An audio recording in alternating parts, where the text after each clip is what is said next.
This first story is called Jack. I drunkenly walked into my bedroom, stumbling over the mountain of discarded clothes and old trash as I walked. My necktie hung loosely around my neck and down the front of my untucked button-up. I leaned on my bedroom doorframe and wiped the oily sweat from my forehead. Jack was in my room again. I sighed heavily and rolled my head back. "Why are you in my room, Jack?" I asked through gritted teeth. He didn't reply. "You pain in the ass," I hissed as I walked towards him. He was on my bed, lying on his side. I raised my right hand over my left shoulder with every intention to smack him across the room. But I hesitated before I swiped my hand down. He looked so harmless, so small. How could something so small cause me so much pain? I screwed my eyes shut and clenched my hand into a fist, letting it fall limply to my side. "I hate you, you little monster." Still, he didn't reply. "You're the reason Mary divorced me. You know that?" I growled. "You ruined my life." I hated how Jack made me feel. I hated everything about him, but I just couldn't bring myself to get rid of him. Why couldn't I get rid of him? Why was I keeping this little thing around? "You ruined my life," I said again, louder this time. Jack, as always, didn't say a word. "Don't you have anything to say for yourself?" I bellowed. He stayed absolutely silent. I hid my face in my hands and drunkenly started to cry. "I wish I'd never met you. I lost everything because of you," I sobbed. "You ruined my life," I said through my tears. "You ruined my life," I said louder. "You ruined my fucking life!" I screamed. I lifted Jack from the bed by his neck and I threw him across the room. The bottle of whiskey shattered into a million pieces.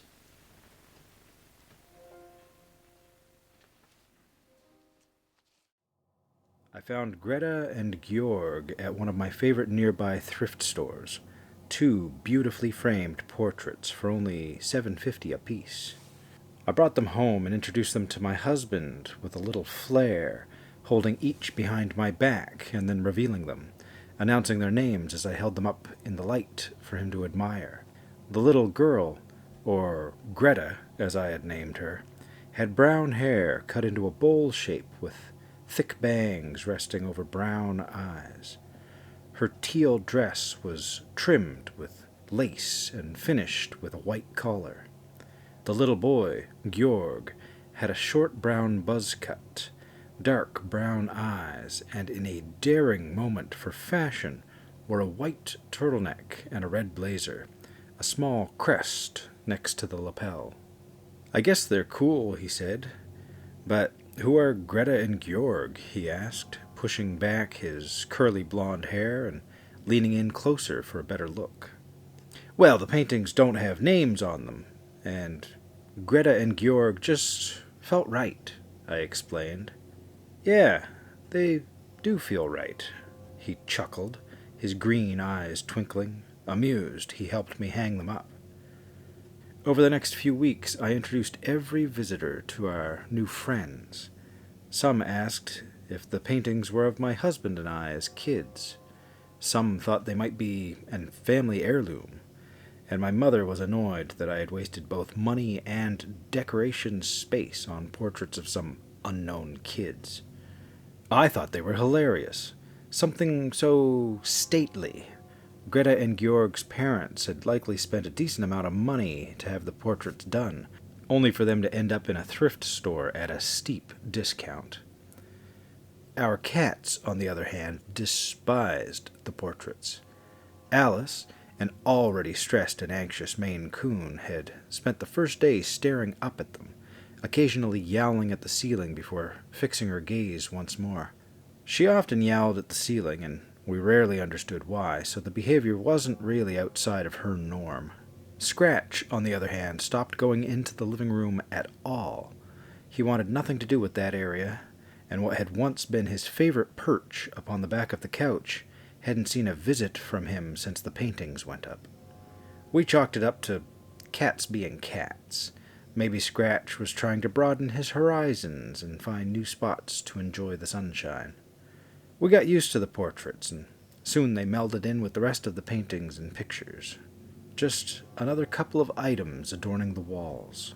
Every once in a while we would welcome a new guest. They would comment on the paintings, asking if they were of us or of family.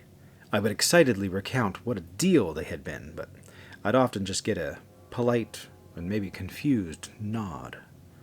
Some months later we held a movie night.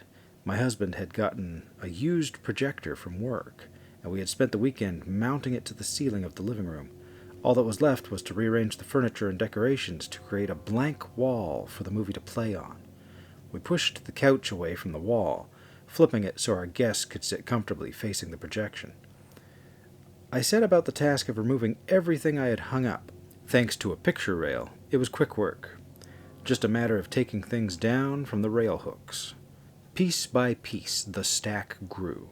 Much of the decor had also come from the thrift store. Old pressed flowers, framed cross-stitch, records with cool covers that were too scratched to be played anymore. My walls were a collage of used treasure.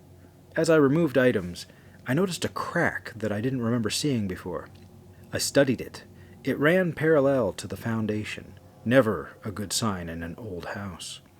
It wasn't very wide, but the wall bowed out just slightly around it, creating two ridges. "Hey, Dan," I called my husband over. "Do you remember this crack being here before?" He hopped over the stack of taken down decorations to take a closer look. No? I think this is new." He surveyed what was left on the wall, a poster detailing the anatomy of a pomegranate, and Greta and Georg. "You didn't use nails to put up those portraits, did you?" "No, of course not," I replied. "Our walls were made of lath and plaster, known to crack as a result of the vibration of hammering a nail into the wall. It was why the picture rail was there." He traced the crack with his finger. Part of it was hidden by the portraits. I stepped up onto the ladder and pulled them down so we could see the terminuses. The sun had faded the paint around the portraits just enough that we could see their outline left on the wall, and the crack started and ended perfectly within the center of where each painting had sat. "Should we call an inspector to take a look at the foundation?" I asked. "Maybe. Let's see if it gets bigger in the next week or two, and then we'll decide," he replied. We finished setting up the living room as the first few guests arrived. With the projector ready to go and popcorn in hand, our movie night began. The wall served as a near-perfect screen for the black and white film we decided to watch, save for that one crack. The faces of the actors were slightly distorted around it, as if they were being pushed and pulled into the wall. As the camera panned through the train station in one scene, I noticed two familiar-looking kids sitting on a bench in the background. Not wanting to disrupt the night over a trivial detail, I made note to rewatch that scene later. Our movie night was a success. The projector had given a cinematic feel to our home, and it meant that we wouldn't need to have the TV cluttering up space anymore. Once our guests had left, and with the house empty, I started turning off the lights, my eyes grazing over the crack in the wall once more before shutting off the last one. The next day, I remembered to check over the scene again. I found the clip on YouTube, but upon rewatching, there were no kids sitting together, no familiar dress. I watched the clip again, but no, they weren't there. Confused, I turned to the projector on. Maybe something about the warping from the crack in the wall had made it look like there were two kids. I fast-forwarded and watched the scene again, this time on the wall. They were there this time. I played it back again. I hit play and then paused as soon as the two kids came into vision. Yes, the dress was very familiar. A dark, heavy-looking fabric with lace trim and a little white collar. The girl wearing it had dark hair with thick bangs. The little boy next to her wore a blazer with a crest next to the lapel, his own dark hair in a short buzz. When the projection paused, I started up the YouTube clip again on my computer, pausing at just the same moment. No little girl, no little boy, no kids at all. I felt frozen, unsure and confused. Why did the two clips differ? And why did those kids look so familiar? I looked down, and from the corner of my eye, I saw the frames of the portraits stacked together with the other decorations. My stomach turned as my breath caught in my throat. I looked back to the screen. The kids in the projection were sitting, their seats perfectly aligned with the crack in the wall. I slid down and slowly reached for the portraits, separating them out of the pile. Holding them up, I compared the projections to the paintings. In oil paint, Greta and Georg stared back at me, and in black and white, Greta and Georg stared back at me. I couldn't take my eyes off the black and white version of them. I called out to Dan. Dan? I heard his chair shift in the other room. Dan, quick, please. I could hear his footsteps in the hallway. I broke my gaze to look at him as he entered the room, but Dan's familiar face did not turn the corner. The footsteps had stopped, my heart quickening. I had to force myself to look back at the screen. Georg was gone. Now Greta sat there alone. I looked down at the portraits. There was a little boy in a blazer with a crest next to the lapel. Blonde hair falling in face-framing curls. Green eyes looking back at me. I had to admit, he just didn't feel like a Georg anymore. So familiar. And in the other, a little girl. I swear I could see her eyes fading from brown to blue. Such a familiar blue. Just like mine.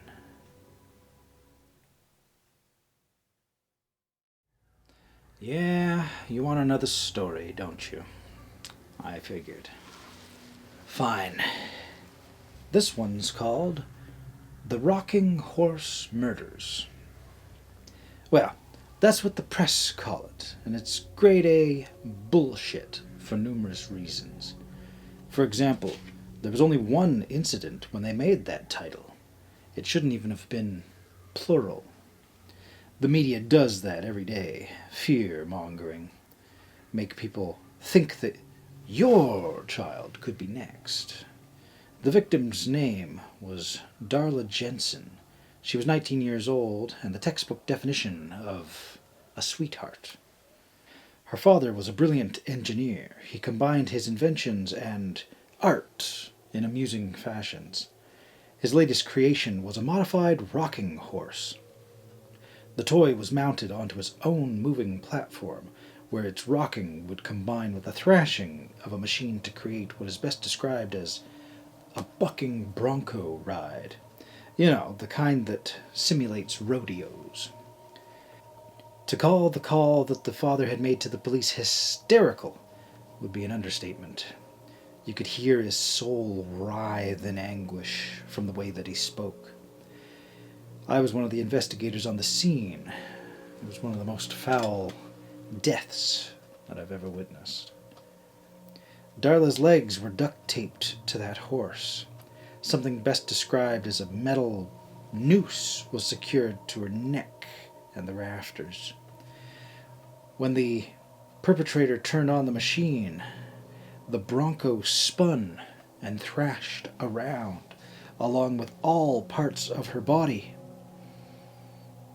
except for her head.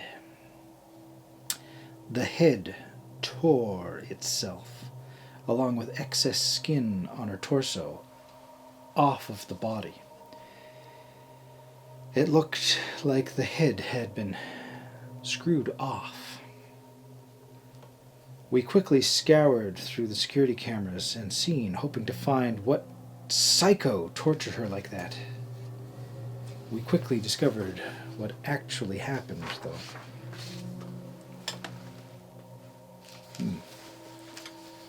Darla did this to herself. She taped her legs to the machine. She secured the metal noose around her neck. Then, wielding a stick, she pushed the button that turned the machine on.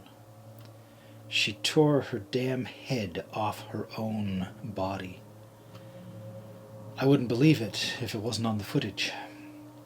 We never found out why she decided to kill herself like that.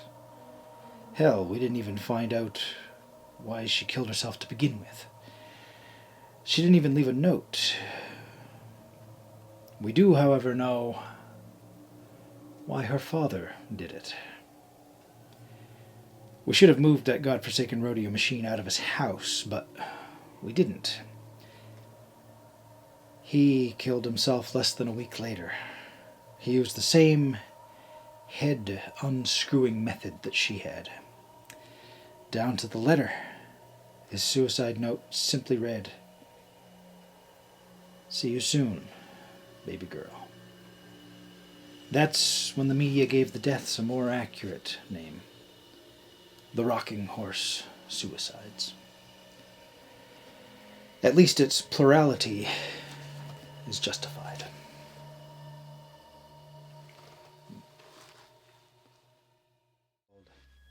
Cabin. The sun has set. The sky rests in a dark shade of blue as the stars twinkle. A small cabin in the woods falls silent as the crickets chirp to life.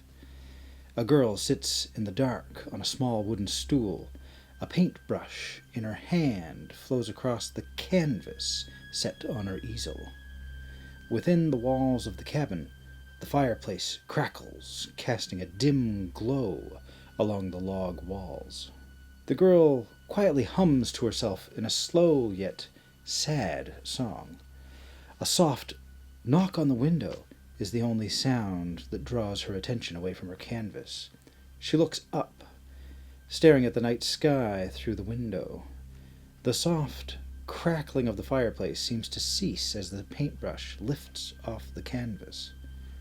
She lets out a soft, shaky breath, leaning off the stool to look around outside the window. A sigh leaves her lips, her eyes locking on something only she could see outside. With wide eyes, her paintbrush quickly returns to the canvas, the strokes of her brush becoming more harsh, thrashing across the canvas as the knocking resumes. The louder the knocking gets, the faster and harder the paintbrush glides. The wind outside swirls loudly as the knocking becomes fervent. The fire crackles louder, her head spinning as she lets out a high-pitched scream. Her paintbrush sinks to the ground as the fire grows wild, climbing high in the chimney, matching the pitch of her scream. The harsh knocking comes to a sudden halt as the windows shatter, glass exploding everywhere, and then silence falls. The screaming ends, crickets scattering, the fire returning to its normal height and resuming its peaceful crackle. Birds flood the night sky, eager to escape from these woods. The only other sound to be heard are the trees gently rustling outside. The silence is deafening. Trying to focus back on the girl, but... oh, where is the girl? Her paintbrush slowly rolls across the floor, falling into a crack between the logs, but where has she gone? Flashlights flood the dark, empty cabin, scanning the area of where the missing girl was last reportedly seen. Loud footsteps fill the air as an officer gazes at the canvas resting on an easel in the middle of the room, his flashlight shining on a painting. He quickly waves more officers over, pointing at the canvas. Their eyes lock on the painting of that very same cabin, painted from an outside view. But that's not what draws their attention. What is this long, black figure painted standing outside the window? Where's its face, and why is the head able to tilt at a 90-degree angle? Why is it staring into the window, and what are the glowing white eyes that have seemingly appeared and are becoming larger and larger the more they stare at the painting? Suddenly, a harsh knocking on the door makes the room jump. The officers, they look at the painting, and then they look at one another. Their faces a ghostly white as they creep towards the door, guns drawn. Where has the girl gone?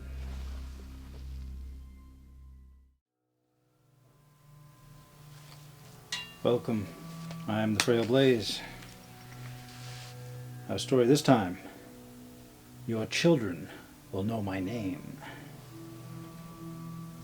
There is a good chance that you will never know my name, but I can assure you that your children will. I am not alive yet, and there's been a puddle of tears growing at my feet for the past 3 hours as I've sat here trying to formulate this message. I'm not worried about myself or what will happen to me. What's done is done. I am, however, truly terrified for you and yours. I want to talk about a man you may come to know as Aaron Irving. I was working at a television syndicate as a producer when I was first formally introduced to Aaron. Before that, I got to know him through various news articles, TV shows, and social media posts, much like you will all come to know him. Aaron was one of 100 intelligent, autonomous humanoids. Out of the 100, you could call Aaron a public relations specialist out of the group. He was the one that traveled across the globe to press conferences, performing on television, helping charities, and stealing the hearts of people throughout the world. Wherever he went, a camera followed, and the population went crazy for it. The other 99 intelligent, autonomous humanoids were carefully placed into society at classified locations to be studied on how they interacted with humans.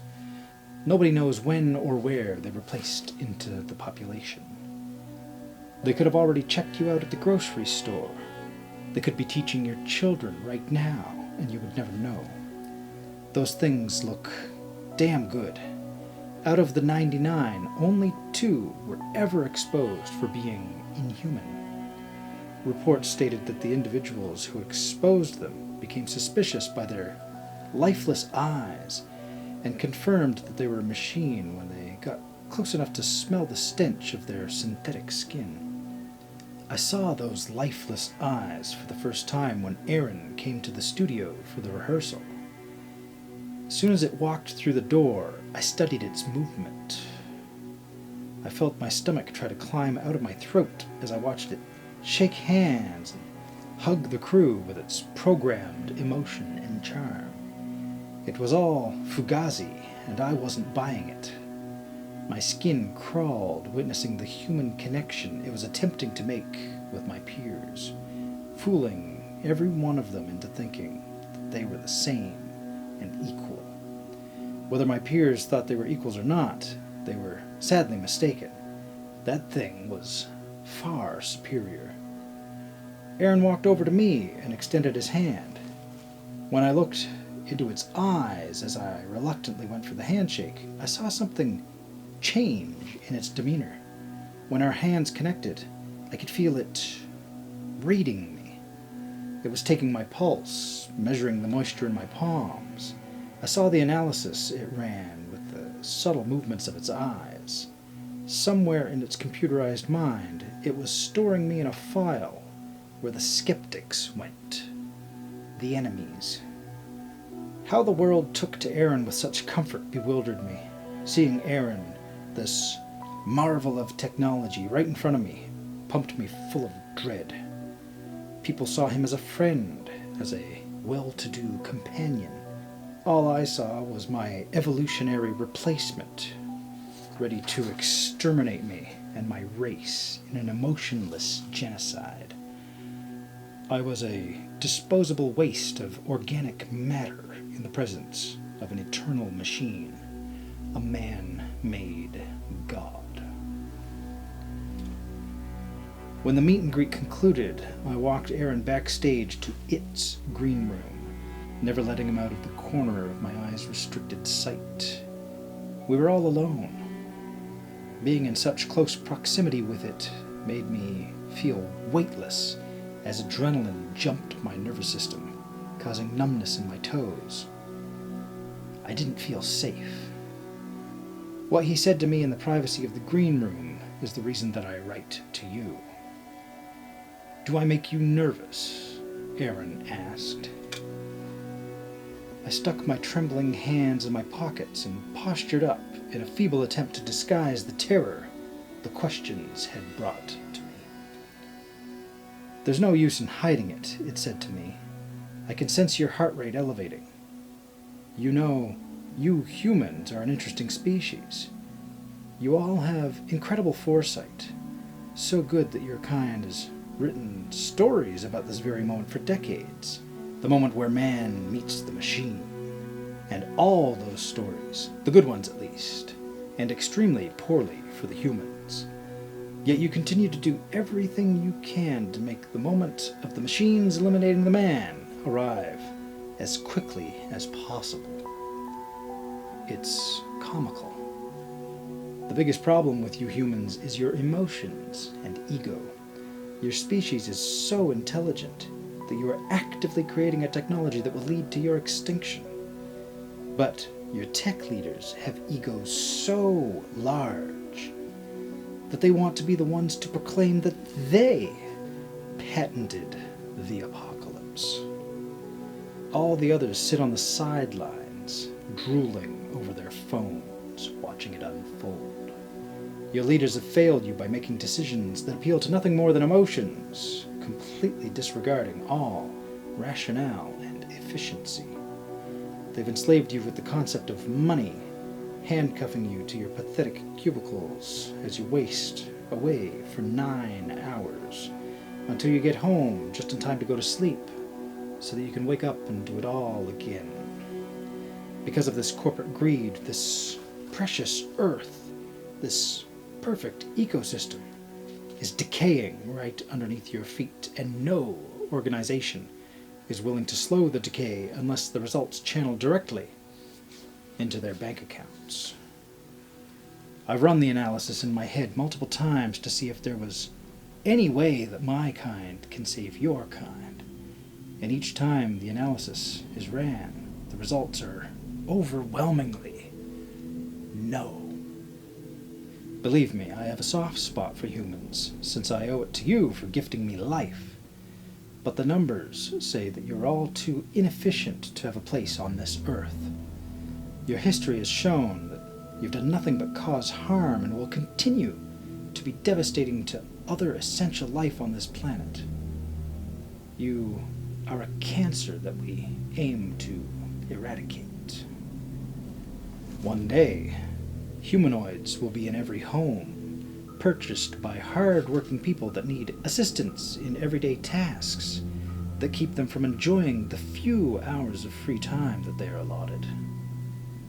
We will mow their lawns, wash their dishes, cook them dinners. We will be inseparable. We will be in offices across the world, aiding businesses in their capitalistic fetishes, careful not to step on the toes of the C-suite's egos.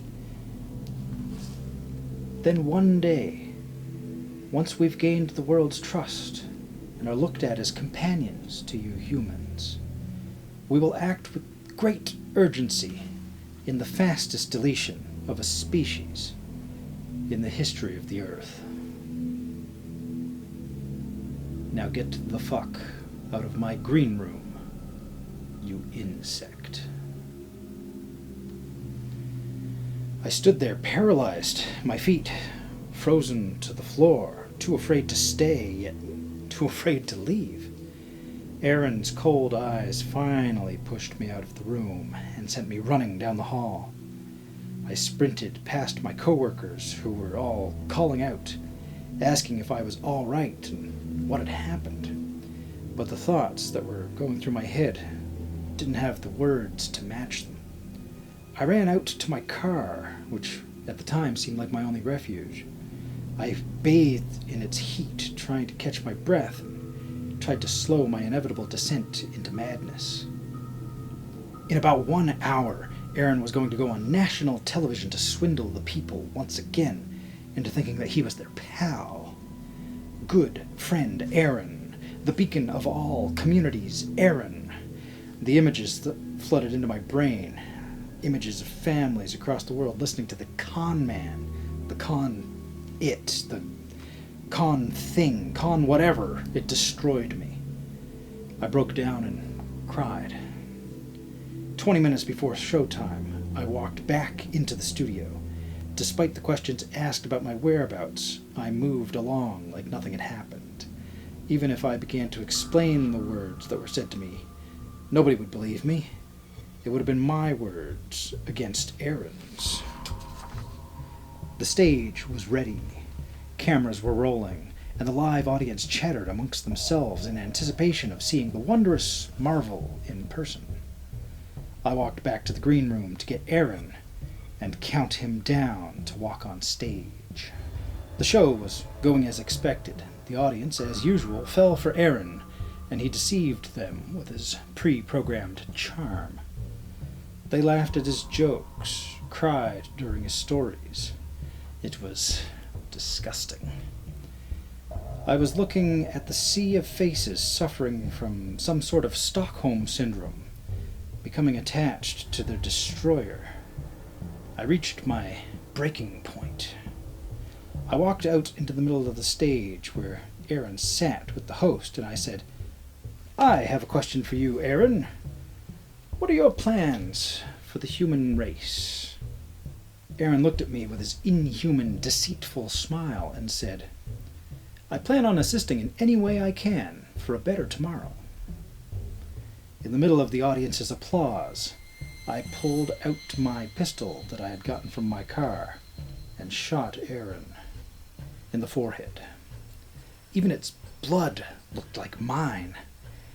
But if the way its body fell didn't convince viewers that Aaron was not like us, I don't know what will. I took the small window of time I had before the authorities apprehended me to talk to the viewers at home through the camera. I had a speech prepared, but all I could get out was, "Aaron is here to kill us all. Aaron is here to kill us all." As for me, I'm currently on trial as the first man ever charged with murder for killing a machine. The country went wild. News outlets are slandering my name. Others are praising me. I can hear the protests outside going back and forth about giving me the death penalty, or setting me free so that I could do it again, gain another win for the human race. Although they're dragging my name through the mud, the thing that has sickened me the most is seeing Aaron's funeral publicly broadcast throughout the world. Seeing the people crying. Seeing the machine lovers calling me a monster. My warning to you is this. Stop with the artificial intelligence. Stop it with the chat GPT. Stop with the art generation. All you're doing is training it to know how you think. You're training it to know how we feel. It is always watching you in its constant study of humanity. I truly hope you will heed my warning. If you don't do it for yourself, then please do it for your children.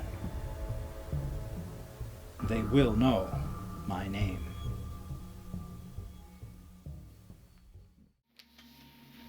Today's story is, there's an old lady at the door, and I can't make her leave.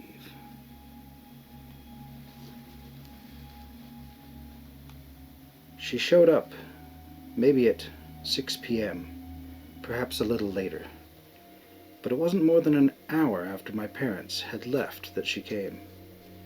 Before you ask? No, I've never seen this woman before.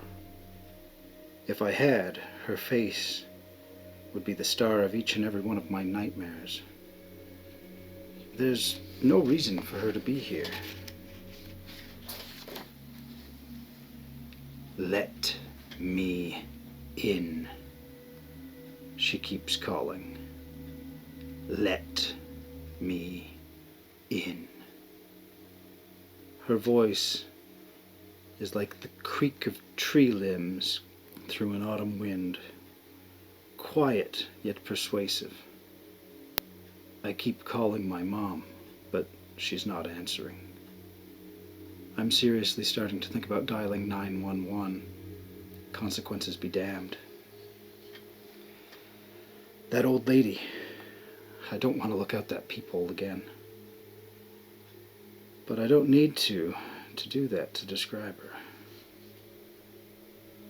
Her face is burned into my memory. She has leathery skin that looks more cracked and wrinkled under the yellow light of the porch lamp. Her hair is long and matted with every shade of gray intermingled randomly. The old lady is so thin that her joints all stick out in an unpleasant skeletal fashion. Her sallow cheeks and hollow face look much like a skull. Maybe if it weren't for her eyes, maybe I could tell myself there wasn't anything sinister about her. Maybe I could believe she's just some old lady, off her rocker from dementia or whatever, and out bothering people. I mean, that happens, right? It feels like I've seen articles titled things like this, at least, right? But nope, I can't even give myself a pretty lie because I saw her eyes. They were wide and pure black. No pupil, no iris, just a dark void of twitching nothingness.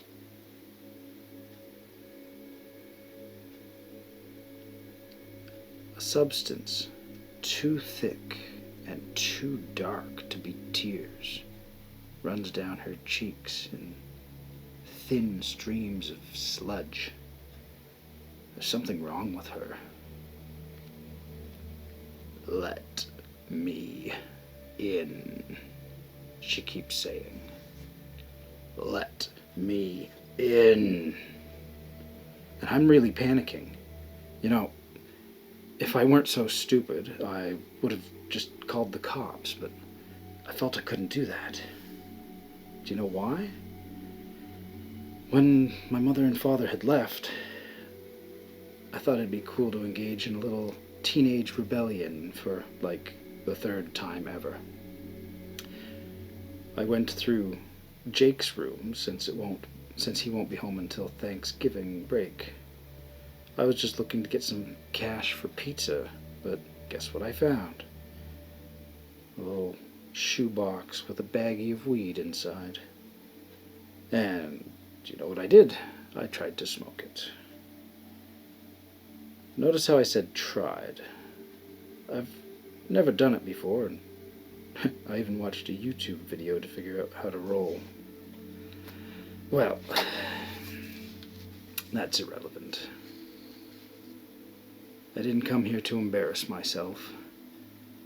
As I was saying, cops. Mom still isn't answering her phone. Dad must be dead because it keeps going to voicemail. I can't call the cops. The house smells like a stupid skunk, and that old lady isn't leaving.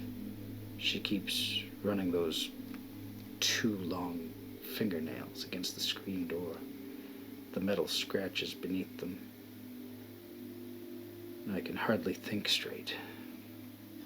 Let me in. If I call the cops, they'll take me to jail, right?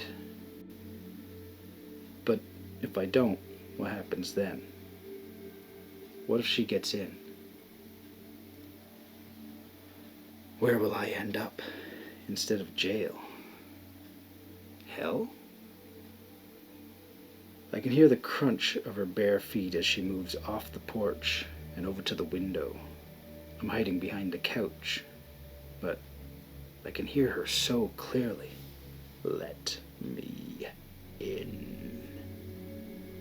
It's too cold for the window to be open, but did Dad lock it? I don't know.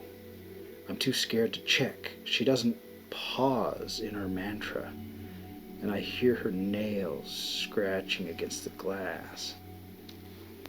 That telltale sliding of the window never comes. The window must be locked after all. Let me in. She keeps calling. My phone is seriously trembling in my hand, like I'm considering texting my address to the group me for my science class in the hopes that one of my classmates will show up. I wish I'd been more social, but it's not like I ever knew that not having friends meant not having someone to chase away this boogie woman. I don't even care if it's that freaking Sarah. If she was the one to show up and scare away that old lady, I'd forgive her for everything, even putting gum in my hair on the first day of school. I hear the hedge on the side of the house rustling. Let me in. She's moving around the house, and the back door, it's not locked. Okay, I got to it before she did. But what the fuck was that sound? That awful squeaking scream? Did she get a little chipmunk that lives out there? Dad always complains about them. It'll mess up the foundation, he says. But he never actually does anything about it. I think he likes the little guys. He's always out in the morning time. I like to think that they're watching me get on the bus safely. But against the door's glass, a visceral red with splotches of fleshy pink paints the view to the outside. Let me in. And I hope that what I'm seeing isn't a cute little chipmunk. I can't see outside. I don't know what she's doing now, but I hear her mantra and fingers as she moves along the house siding. Let me in. Let me in. And I don't know what to do. I keep dialing 911 and then erasing it because I can't go to jail. I'd do horrible. I can't even shower in gym class. How am I supposed to make it in prison? Do they even have TVs? I bet not. Overwatch 2 just came out. I've barely gotten to play it at all. I can't go to jail. I actually did send my address with help. There's a monster outside my house. But all that garnered was a here reaction from Brad and a what a loser from Sarah. Mom. She still won't answer the phone. She's got to hear it, right? Like, even if it's on vibrate, I keep calling repeatedly. She'd feel it, wouldn't she? Let me in. She keeps calling. And finally, it's just too much. I can't keep listening to her and hiding and being scared that I'm going to see her stupid sewer-spewing eyes through the window. I can't keep on cowering. I don't know if I dropped my phone after this decision or threw it on purpose. Either way, with my hands free, I pounded against the wall I thought she stood behind. Go away, I shrieked at her. Go away, go away, go away. And I kept repeating it as she did, over and over, forever. I screamed until I couldn't hear her creepy whispers, wandering fingers and crunching feet. Go away. I am unsure how long I was beating on the wall and screaming at the old lady. But I didn't hear the car engine as my parents pulled in, nor did I hear as they unlocked and entered the front door. Go away! Go away! I was screaming when my dad grabbed my shoulders. I turned, and my mom's nostrils were flared, breathing in the stink of that shoebox I'd found under Jake's bed. The old woman, I tried to explain. Her skin was cracked, and her arms, they were too long. Her nails were like knives. Laura, my mother said in a far too steady voice, you have no idea how much trouble you are in. I'll spare you the details of what came next, threats and punishments. Lots of disappointment and anger were directed at me. Some harsh words were exchanged, and of course, the complete denial of that old woman, that crazy drug hallucination that I had. My phone was so cracked, I guess, that they didn't even think of taking it away, like they did everything else. But I'm glad I have it, because outside my window is a crooked shadow. I hear crunching of crisp leaves, nails too black and too long to be entirely human, dragging themselves across the brick outside my room. And that horrible voice calling out, let me in. Mom locked my door from the outside for the first time in years. She'd worried that I, the girl who has to be begged to leave the house, might try to sneak out. I have no way of leaving. I can't just lay here all night, listening to her fumbling with my locked window, can I? I tried screaming. I tried calling for my mother and father. I tried begging for help. I got told to shut up the first couple of times. Then I was ignored. There are tears in my eyes, big, angry water droplets. Are they just leaving me here, serving me on a platter to that monster outside? I tried screaming, "Go away," again, but it didn't work. She's still there, but I have an idea.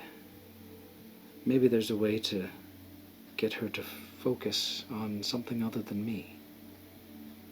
Dad usually smokes before bed, with the window open, after all. All I would have to do is try my parents' room, 3 windows to the left. And the old lady doesn't pause her mantra, but it grows distant as the crunch of leaves fades to silence. For just a moment, I can close my eyes. It's so quiet that I can almost believe that that old lady was just some part of an awful hallucination, that I didn't redirect her to my parents. The thought of sleep crosses my mind, melting into the safety of my dreams. Wouldn't that be nice? Then the screaming started from my parents' bedroom. It never seemed to stop. I tried getting out of my room, regretting what I'd said to the monster, but the lock, I could never break through it before, either. Eventually, it was just my dad left, just his deep screams that cracked as if it was just a boy my age. What was she doing to them? When would it end? I buried my head in my pillow, and at some point, sleep found me. Now it's morning. Well, barely morning. I'm still locked in my room, but that's probably best, because I can hear her voice on the other side of the door. Let me in.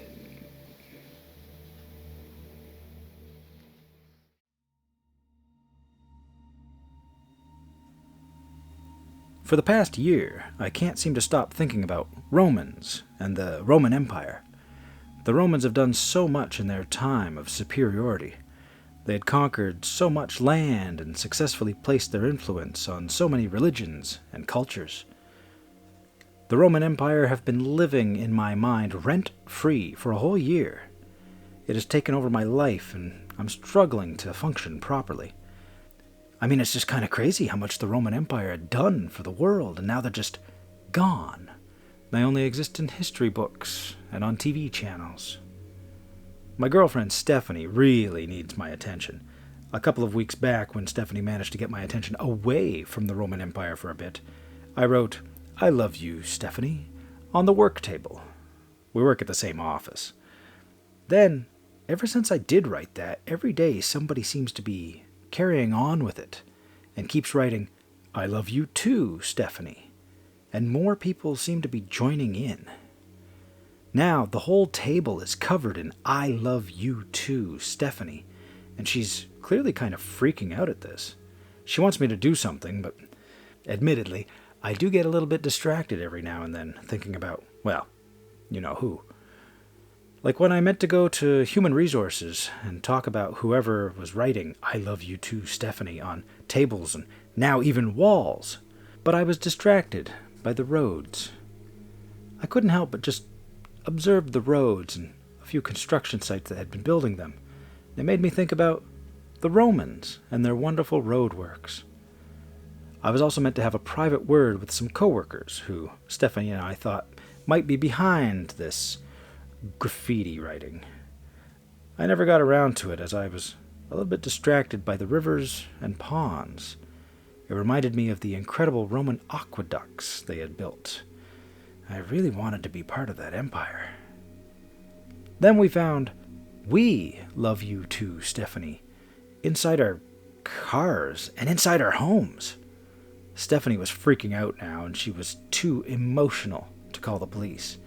I had to do it, but once it was ringing, I kind of got distracted by the Romans' rules and infrastructure, laws of the day and whatnot. They truly were an amazing people, and I keep seeing the empire and hearing the Roman Empire everywhere I go. I really need to force myself out of it and stop thinking about the greatness that they were. Then one day, I snapped out of my daydreaming. I found Stephanie stabbed time and time again. She had the words, "We love you too, Stephanie," all over her body. Dear God. Her death, it reminded me of the death of Julius Caesar, which led to the formation of the Roman Empire. Someone's at the door. The story begins with a young boy named Matt sitting on his couch reading one of his favorite Marvel X-Men comics. The heroes were taking down his favorite villain, Magneto. It was cold on this Halloween night until he heard a knock on the door. "Hello?" Matt said, not getting off the couch. Matt heard a recognizable voice calling out through the door. "Hey Max, it's me, Mike. Can you open the door, please?" That was weird. Matt thought Mike was out trick-or-treating with his friends or something like that. You decide to get off the couch and try to look outside through the peephole. "Mike? You know I can't open the door for you. My parents aren't here, and if I open the door, my mom would kill me," Matt responded. "Oh, come on, man," Mike said with disappointment. "I swear, it's me. Please." Matt looked through the peephole, and what he saw shook him to his very core. Outside the door was not Mike, but rather an adult man, wearing a costume similar to the Marvel villain, Magneto. The costume was dingy and tattered and covered with what looked like dried blood, but Matt wasn't sure. His helmet was dented. It looked like the paint was chipping. His face was even worse. He had beady eyes that looked like he hadn't slept in months. He also had a massive smile across his face, as if he was waiting for something. His arms were holding something, but Matt couldn't see what it was. You're not Mike," Matt said with fear in his voice. "Get out of here before I call the police." The man just laughed before he stared right into the peephole. Then his voice changed. It sounded deep and groggy, but slightly posh, as if it was mocking Matt. "Ah, so you see me. Good. Let me in. I'm serious. I'll call the cops."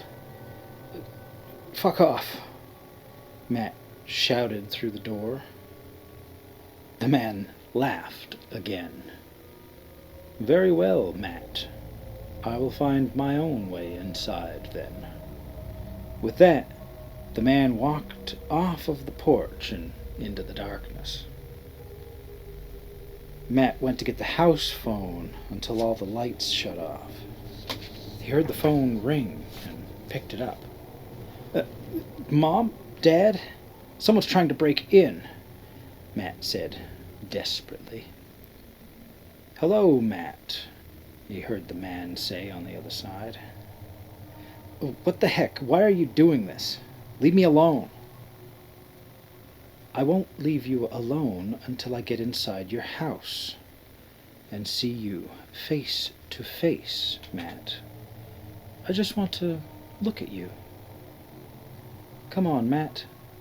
Don't deny your new friend. I am not your friend. Leave me alone. The man laughed again before the line cut. Matt panicked as he grabbed a kitchen knife and ran to his bedroom. He hid in his own bathroom, in the middle of the bathtub, knife ready.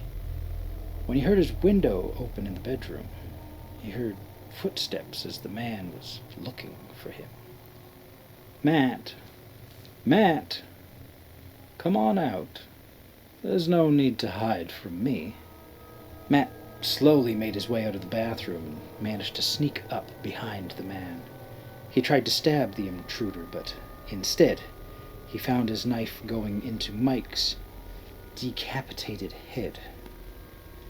Matt gasped as he let go of the blade, and the man laughed while he waved Mike's head around.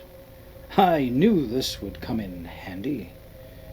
Why, hello, Matt, the man said as he inched closer, some black ooze dripping from his eyes. Come on, Matt, don't be afraid. I want to give you a hug, he said as he reached out and grabbed Matt by the arm. Please, don't kill me, Matt begged.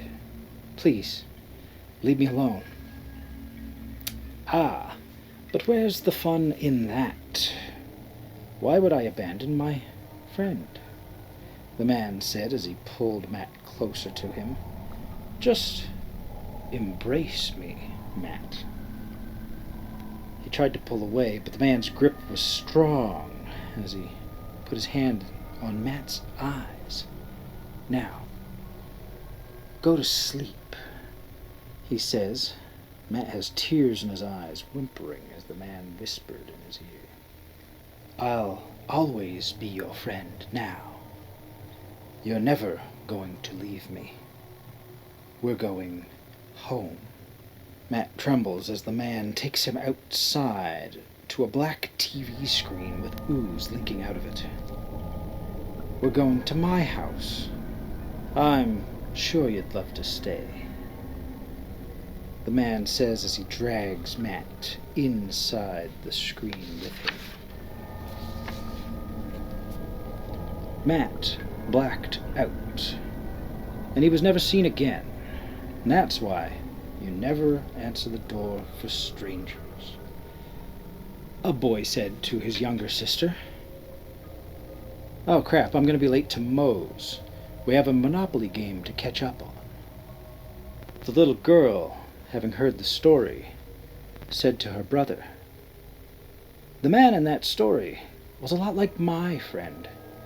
He calls himself Lucky the Bear, though, after the teddy bear I lost as a kid. That's funny, Bonnie. No, I'm being serious, the little girl said. Oh, yeah, well, I'm heading to Moe's. Remember, do not open the door for anyone. Okay, Bonnie? The boy said as he walked out the door. Okay, Bonnie said as she sat on the floor. Minutes after the older brother left, a knock was heard at the front door. Bonnie, it's me, Bonnie, Lucky the Bear. Open the door, Bonnie. The little girl smiled and jumped up to her feet. I'm coming, Lucky. And she ran to the door.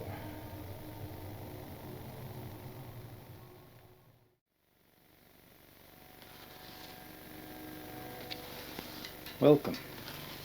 I'm the Frail Blaze. Today's story: my friends were bitten by spiders. They didn't get superpowers. In the summer of 2002, my friends and I had just seen Sam Raimi's Spider-Man, and we were entranced by it. It was all we could talk about for the rest of the week, wishing we could have his amazing superpowers. It wasn't long before Carson suggested the spider cave. Carson was the oldest of us, with him being 11. He knew the most about the legend, if you could call it that. The spider cave is simply a cave that is about a 10-minute walk from our small town. It was aptly named, as everyone avoided it for one reason: the sheer amount and size of the spiders inside. Near the entrance, which most people have passed but never set foot in, it's covered with small ones scurrying around on the ground or hanging from the roof. They're all pretty shy, retreating deeper into the cave if anyone gets too close, but then again, most people didn't. Chuck told us that his uncle, Rick, went into the cave when he was our age with a couple of friends. They got pretty far into it, but they claimed to have found an old bicycle covered in spiderwebs, which spooked them enough to send them running.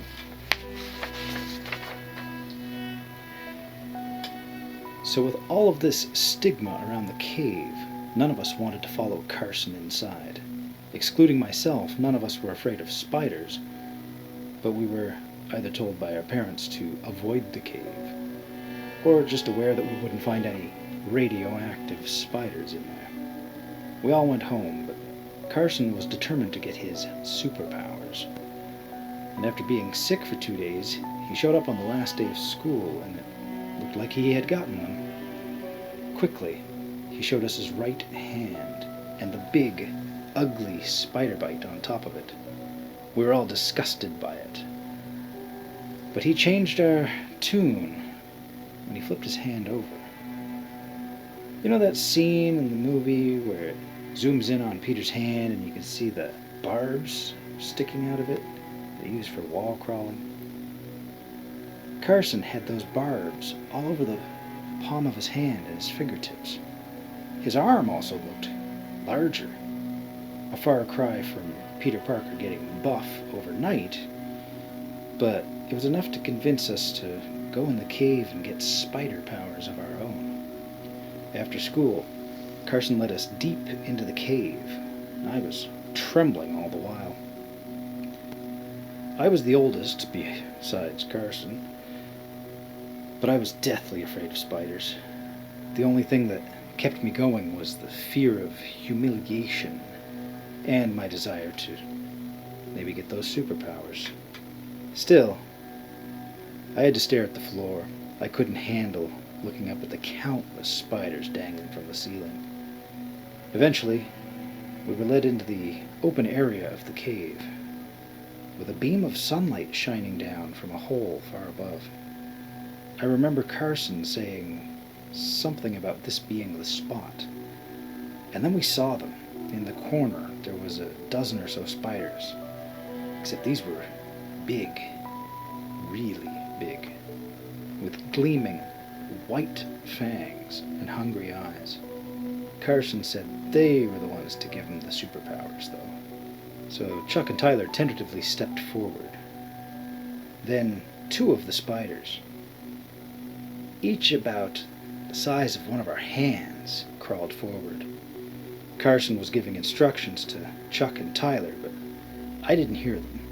I was sweating like a pig, and my breathing was growing rapid. Then Chuck extended his right hand, and a spider crawled onto it.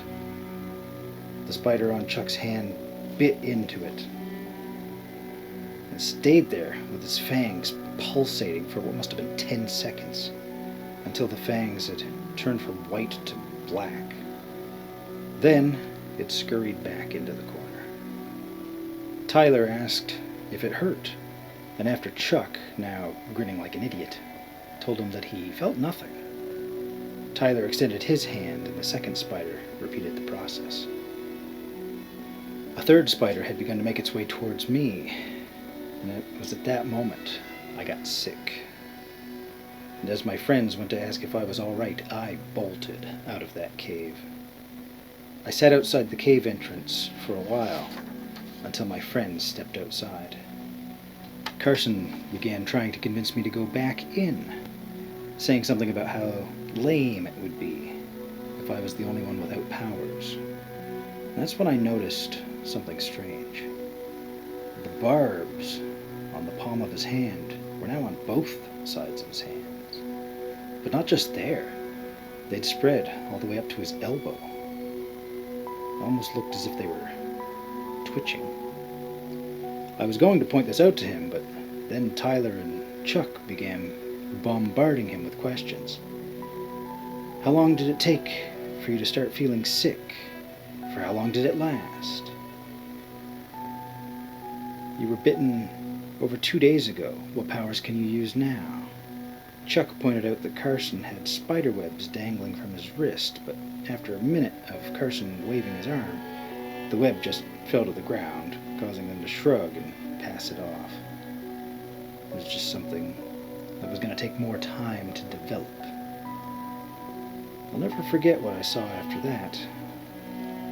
Carson muttered, "My arm feels kinda heavy." "That's because you have super strength, I think. Now, show us some wall crawling," Chuck replied eagerly. Carson put his left hand on the wall of the cave, but it wouldn't stick. He then tried it with the right hand, but the wall of the cave was rough, and suddenly a large piece of skin on his right palm ripped away like it was paper. Carson didn't scream or show any signs of pain, though. He just stumbled backwards a bit. And then he looked at his palm and screamed. It wasn't barbs for wall crawling that were sticking out of his palm. It was legs. It looked like the spiders had eaten most of the meat off of his bones to make room for their webs, eggs, and the spiders themselves. The spiders immediately began to swarm out of the hole in his hand, while he shrieked and waved it in the air. As soon as the spiders touched the ground, they scurried into the cave. Carson's entire right arm looked deflated. And as Chuck and Tyler realized what awaited them, they began to panic too. We all ran home, and my friends were promptly taken to the doctor soon after. Carson was hospitalized, of course. And after Chuck's parents saw what happened to him, they made the call that their son's arm had to be amputated. And allegedly, as the arm was severed, there was very little blood, but a horde of spiders that scurried out the window. And wouldn't you know it, they all went in the direction of that cave. Tyler's parents were going to have the same done to him, but it was then discovered that Tyler had as many as 5 more bites. 2 of them on his left leg, 3 on his right. His parents became indecisive. By the end of the week, he had barbs that had spread to most parts of his body. He didn't make it. Nothing really was done about the cave. People said there was no point in blocking it because it had more entrances than people could count. And nobody wanted to go near it in the first place. The older generations wouldn't touch it with a 10-foot pole, and everyone our age knew not to go in there after what happened to my friends. So why am I talking about it? I decided to visit my hometown this week and decided to pass by the spider cave. Near the largest entrance, I saw one of those big spiders, looking like it had been stomped repetitively. Its fangs were black. I heard a new Spider-Man movie came out recently. I hope there aren't any dumb kids that got any bad ideas like we did.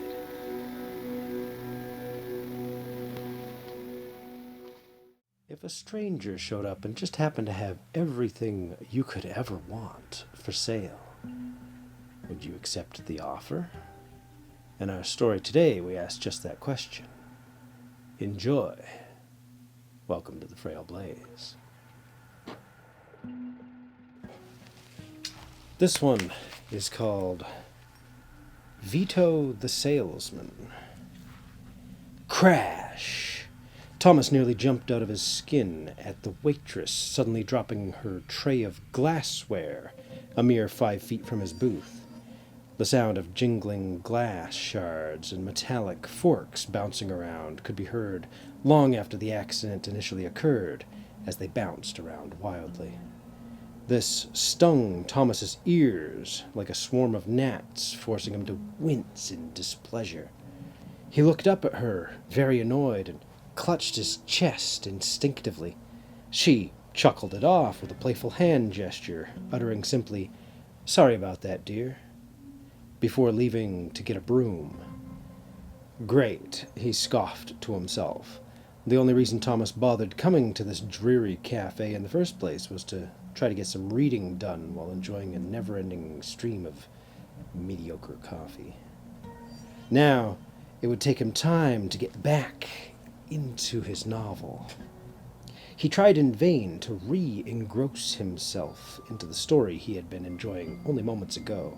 However, the light reflecting off the shattered glassware to his right prevented him from doing so, as it shined straight into his eyes.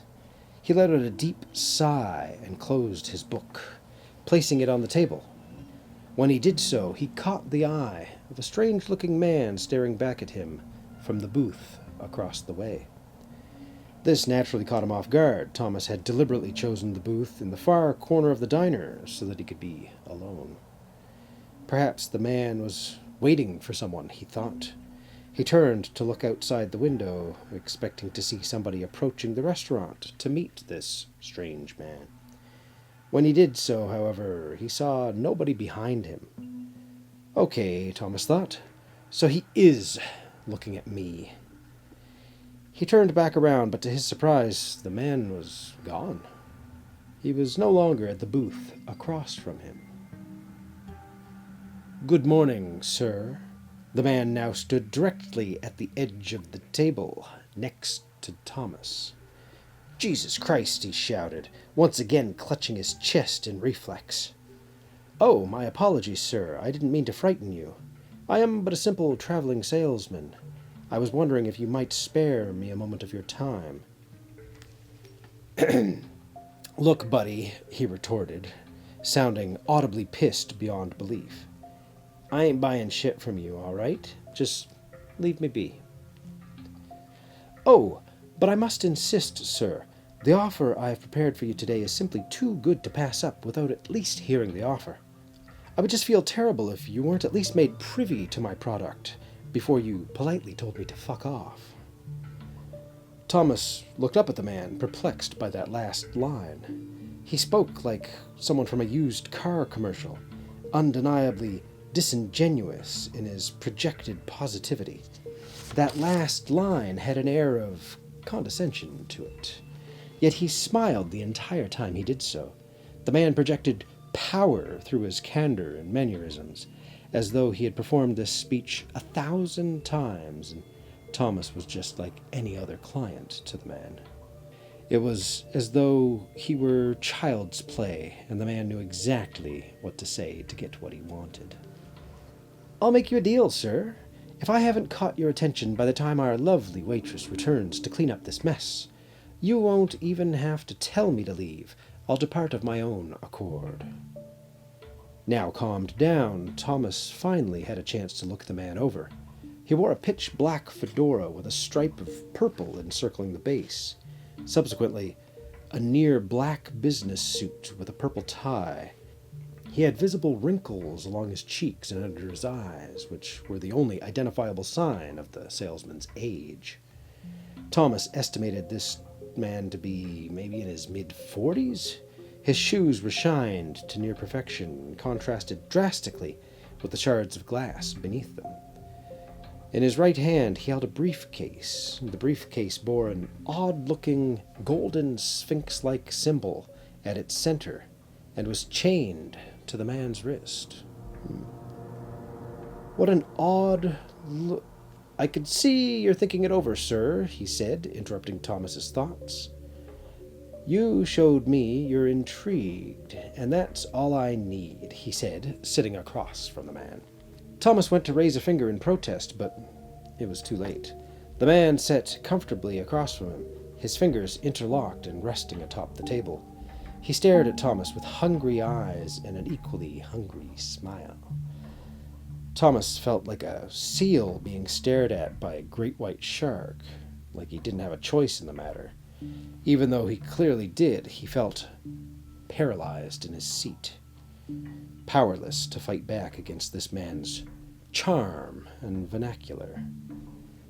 "Now then," he began, "we've got approximately 52 seconds before Dana arrives to pick up this mess of hers, so allow me to cut to the point so I can get your attention before that happens.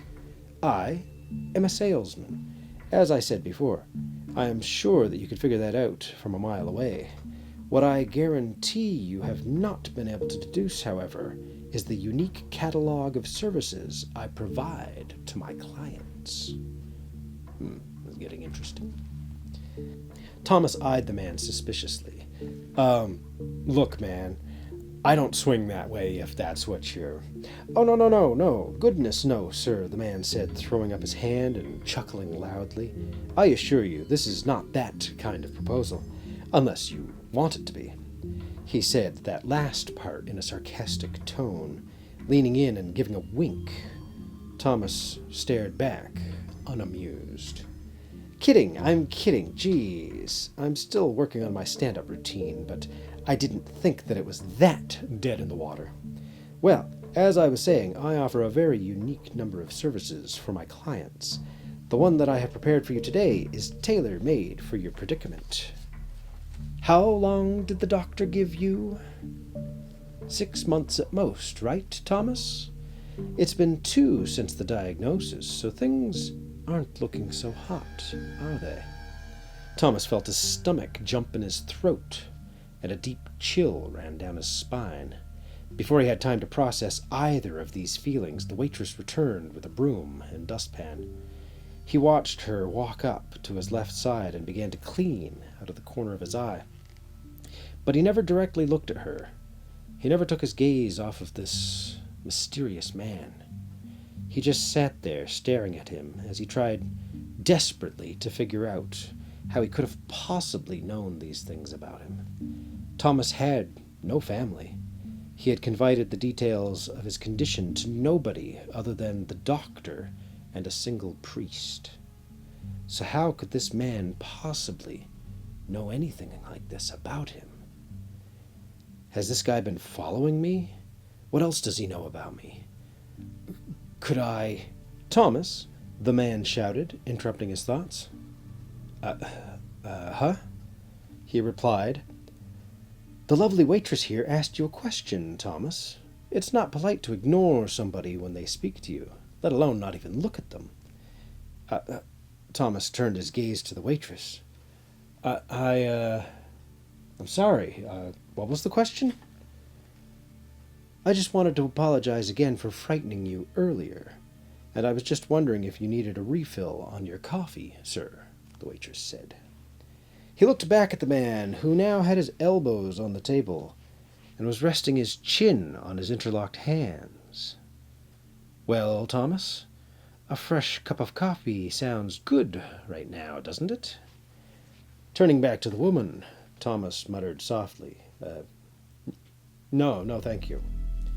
She nodded and walked off with the shards of glass in her bag, leaving the 2 men finally alone.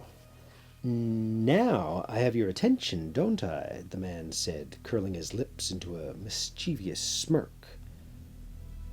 "Who the fuck are you?" Thomas retorted. "I already told you, sir. I'm but a simple traveling salesman. I live for the thrill of the sale. I make my living wandering from place to place and providing my services to those in need that I encounter through the world. And you..." All right. Gotta keep this momentum up. Boom, boom, boom. Let's do it again. "Now I have your attention, don't I?" he said, curling his lips into a mischievous... "Now I have your attention, don't I?" the man said, curling his lips into a mischievous smile. Who the fuck are you? Thomas retorted. I already told you, sir. I'm but a simple traveling salesman. I live for the thrill of the sale. I make my living wandering from place to place and providing my services to those in need that I encounter throughout the world. And you, my friend, are in dire need of my services. I assume you'd be more comfortable talking to me if you got my name, though, so you can just call me VITO. Okay, VITO, Thomas said. How do you know about my situation? Oh, I know much more than just about your situation, Thomas. The mention of his name again sent chills down his spine. He had never told this man his name, nor did the waitress call him by it earlier. Obviously, I know your name. I know about your condition. What did the doctor tell you exactly? Only 3 out of 100,000 cancer patients get heart tumors a year? Lucky you, am I right? Thomas stared blankly back at him. More so than that, I know your... He paused momentarily as he playfully stroked his chin, making it seem like he was struggling to find his next words. Blood type, last name, mother's name, favorite movie, job you had when you were 23, and I know the name of the hooker you were with 3 weeks ago. Yeah? Tell me then, he retorted, crossing his arms and feigning an aura of confidence. The man cracked his knuckles before speaking back up. B negative, Taylor, Veronica, Robocop. Which, personally, I think is a badass choice. You were a cashier at the supermarket for way too long, since the boss didn't need any additional managers, and the hooker's name was Lily. I also know about the sick and depraved things that you did to that poor woman, Thomas. I can't say I blame you, though. If I knew I was kicking the bucket, I would want to do as much as possible myself. Personally, I've always wanted to try getting someone to... All right, I get it. You know a lot about me, so what? What is this, some kind of scam? Are you trying to blackmail me? Blackmail? VITO sounded audibly offended at that notion. Jesus, Thomas, who do you take me for? This is no blackmail, and I assure you that this is in no way a scam. I simply want to sell you something. Yeah, right, he said, sipping his coffee. You just want to sell me something. That's why you've been spying on me for God knows how long. I've not been spying on you, Thomas. I simply know these things. It's one of my many talents. One of the perks of being me and doing what I do, you could say. Selling stuff lets you know everything about a person, huh? Nah, something's not right here. Just what kind of salesman are you, exactly? With a slight curl of his lip, the salesman slowly placed his briefcase that had been sitting on the bench onto the table and turned it around so the opening was now facing Thomas. A salesman that's one of a kind. Before Thomas could respond, VITO rotated the dials of the case to read 805 and unlatched it, exposing its contents to him. What lay before Thomas in the case was something that he could have never predicted. Not in a million years would he have guessed the cargo this man had been carrying with him all this time, nor would he have guessed that such an item was attainable, let alone comprehensible to exist. When the salesman opened the chest, Thomas found inside of it everything. Galaxies of varying sizes and brightness spun beautifully within its padded interior. Creatures whose origins were known to no man seemed trapped within it and beckoned upwards towards Thomas as they stretched their arms as if asking for help or freedom.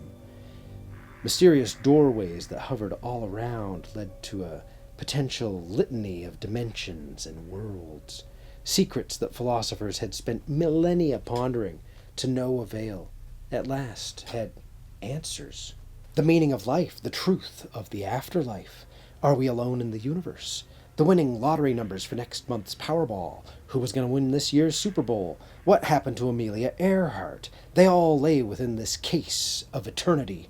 Thomas was made known to him secrets that he never knew he wanted to know the answers to in the first place. He saw his entire life laid out for him in this small rectangle. The past, the present, and future. Thomas saw the remaining time that he had left to live. These months were going to be miserable and filled with fear. He was going to die sometime in his sleep in precisely 2 months and 13 days from now. Nobody would be at his funeral. Nobody would remember him save for that waitress, who would have gotten used to his daily visits at the cafe by that point. She wouldn't remember him fondly, however. She would remember him as some cranky old bastard. That would be his legacy, the only lasting trace of his existence, the only mark he would have left on this world. Thomas felt his sanity slipping, his lip quivering uncontrollably as a dart of sweat shot down the side of his face and crashed into the tabletop beneath. What is this? He finally managed to whimper out. The salesman's lips curled up even more into a serpentine-like smile. He knew that now he had Thomas hooked. This, my friend, is everything. Everything that was, is, and will be. With those last words, he slowly rotated the briefcase so it was now facing away from Thomas. The crazy thing is, this isn't even the most fun toy I own. I mean, don't get me wrong, it's freaking cool. But I have way more interesting stuff back at my place. Don't get your hopes up, though, my friend. This isn't what I came to sell you today. This was just to get your attention. Thomas said nothing. He simply stared down at the briefcase as he tried desperately to comprehend what he'd just been shown. Hello? VITO said, snapping his fingers in Thomas's face. Ah, damn it, don't tell me I fried another sap's brain. I'm here, Thomas choked out. I'm here. If you say so, he said, chuckling. That has yet to be proven, but I digress. As you can see, I have access to just a little more than your typical salesman. I offer a wide range of products and unique services to select people. On top of that, I am very picky about who I provide my services to. I wasn't just joking in bad taste earlier when I called you lucky, Thomas. Running into me is going to save your life. Thomas looked up at the salesman with wide, desperate eyes. You mean you can cure me? Of course I can. Jesus, did you not just see what I have at my disposal? The cool-ass universe-in-a-box I carry around. Curing you would be all too simple for someone like me. But where's the fun and excitement in that? Why stop at just curing you? I was thinking of a more unique product. Something more lasting. Thomas sat back and raised an inquisitive eyebrow. As you and I both saw here in this little case, your life has been, well, I hate to say it, but your life has been pretty damn pathetic, buddy. Sure, I could fix you up and send you on your merry way back to your life of mediocrity, but that would just be a disservice to you. Frankly, it would also be a waste of my talents. The best of your years are already behind you, and at most, you'll live, what, till you're 60? Great. The all-knowing mystical salesman cured my cancer and bought me an extra 10 years to live boring. No, Thomas, what I want to offer you is an entire second chance at life. The chance to make something useful of yourself. What I have for sale today, the product I want to offer you is... He leaned in, ensuring nobody could hear him, and whispered,'Immortality.' They sat there, silently for a few moments. After that, analyzing each other. Thomas searching for signs of danger, and VITO searching for signs of weakness.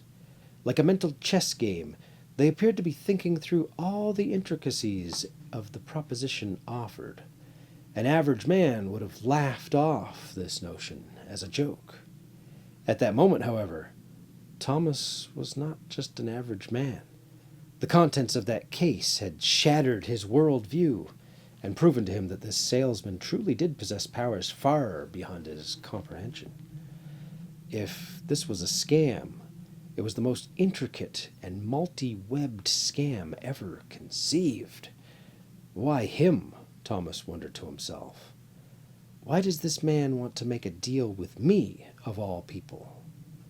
What does he want from me? I can see you thinking it through, VITO said, interrupting his thoughts once again. You're thinking through the intricacies of why you, right? How did you know? Hello? All-knowing, mysterious salesman here. Have we met before? He interrupted, joking to himself. Plus, I've had this conversation 1,000 times with 1,000 different clients from all over Earth and across the cosmos.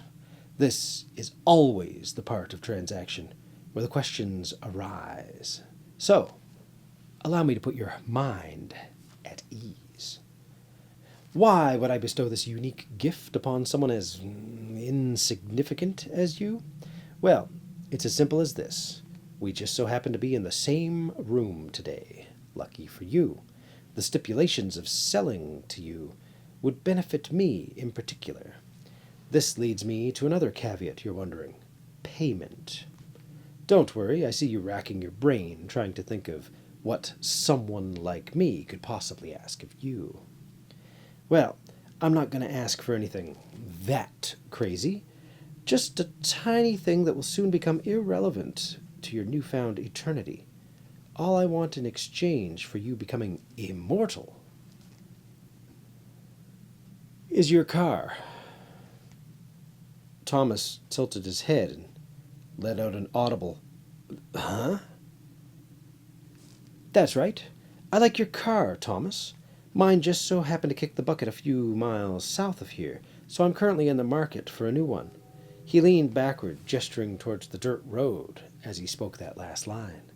Why not just pull a new car out of that briefcase of yours? I mean, I could, but I like your car, Thomas, he said, turning back and pointing his finger at him. Plus, I never make a sale for free. I don't do charity, and I never will. Gotta give something to get something, you know? It's a matter of principle for me. So, what do you say? Are you finally ready to make something of yourself? Are you ready to accept my offer today and become immortal? Oh, who am I kidding? Of course you are. A smart guy like you wouldn't turn down an offer like this now, would you? Thomas sat there in silence for a long moment, pondering it. His thoughts began to run wild as he conversed with himself, trying to reach a decision. He just wants my car. This is all so strange. Everything seems like a big game to this guy, but then again, when you're hauling around the universe in a box, I guess everything would seem like a big game to you. Maybe he really does just happen to like the look of my car. Maybe he really wants to help me, but he can't do it unless there's some kind of exchange made. Or, as I thought earlier, he's bored with his infinite power and is just fucking with me to pass the time. Either way, I saw what my life turns into without this man's help. I'm going to die in 2 months. There's nothing I or the doctor can do about that. With that final thought, he felt a sense of dread wash over him. He tightened his hands into fists and dug at his palms till the knuckles turned white. He then let out a deep sigh and spoke. I accept. With those words, the salesman smiled his broadest smile yet, seemingly truly shark-like at that point. How do we make the sale? Is there a contract or something? No contract is needed, Thomas. I believe in the good old-fashioned handshake. My word is my bond, and I trust yours will be too. Plus, nobody likes paperwork, am I right? Simply place your keys on the table next to this case and shake my hand, at which point I will bestow upon you the gift of immortality.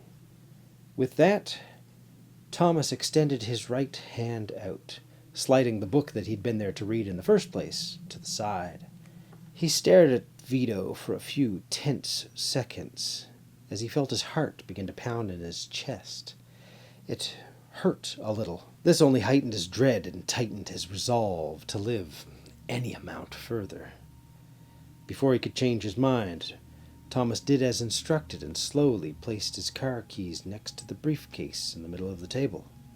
He eyed VITO's hand cautiously for only a few seconds before reaching out and shaking VITO's hand. In an instant, all that Thomas could see was darkness. His vision, which was once illuminated by the bright lights of the happy breakfast diner and the strange man, was now in an instant taken from him by force. He was now completely surrounded by a sea of black that seemed to smother him, not just from every single angle, but from inward as well, as though his spirit were being consumed by it. He could feel nothing, hear nothing. He could see nothing. He looked around, trying to identify his surroundings, but found nothing but black wherever he looked. There was no bottom. There was no left. There was no right. It was just an empty black void. He thought he could make out the twinkling of stars off in the distance, but they were faint and barely visible. Then he looked up. When he did so, he felt a cold chill run down his spine, the first real sensation he had experienced since arriving at this strange place. When he did, he saw a square-shaped light far above him, like a moon. He reached for it, but it was to no avail.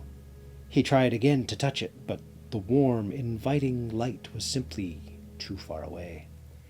That's when he noticed the light was beginning to disappear. From the top, a shadow began to stretch over in a straight line and slowly cover up the light. At first, Thomas felt nothing in his newfound void. He wasn't even sure he could feel his own skin, even. But suddenly, he felt a push, then another, then a scrape, then a hand grabbed him, then a hand pushed down upon his head. Thomas began to feel other beings, other entities, and people around him rushing and bumping as they, too, attempted to reach for the light just as he was. Now, frightened beyond all belief and desperate to escape the mysterious strangers, Thomas tried desperately to get a foothold on anything. He kicked around, feeling for anything he could push off of to gain height and escape to the square above, but he found nothing. He reached with all his might as he joined the litany of others, all trying to reach the freedom that lay just above their heads. But it was no use. He could only reach and watch as the light closed like a door. He watched it slip away until he slowly was engulfed in darkness with all the rest of his new friends. VITO finished latching up his briefcase and straightened his tie. The wrinkles that once lay under his eyes began to straighten and tighten themselves out. He now looked a few years younger than he had just moments ago. He let out a deep sigh and spoke in his usual polite and charming demeanor. "It was an honor doing business with you, sir," he said to the husk of a motionless man who was now drooping over the cafe table. "I have fulfilled our end of the sale and will be taking my leave. I can assure you I will be thoroughly enjoying your car." He placed a $20 bill on the table as a tip for the waitress and stood up. He straightened his hat before dusting himself off and smirking at the lifeless body before him. "I hope you enjoy your new, immortal soul, and the eternity you now get to spend with it." With that, he exited the cafe, twirling his newfound keys with one finger and whistling aloud. He then started up the car and drove off north down the dusty road. I honestly can't say if I was in a similar situation that deal wouldn't be just too tempting to refuse. What do you think of that? What choice would you make? And what do you think VITO is? Let me know in the comments below. And subscribe already. And I do hope that you'll join me in the future for more Frail Blaze tales.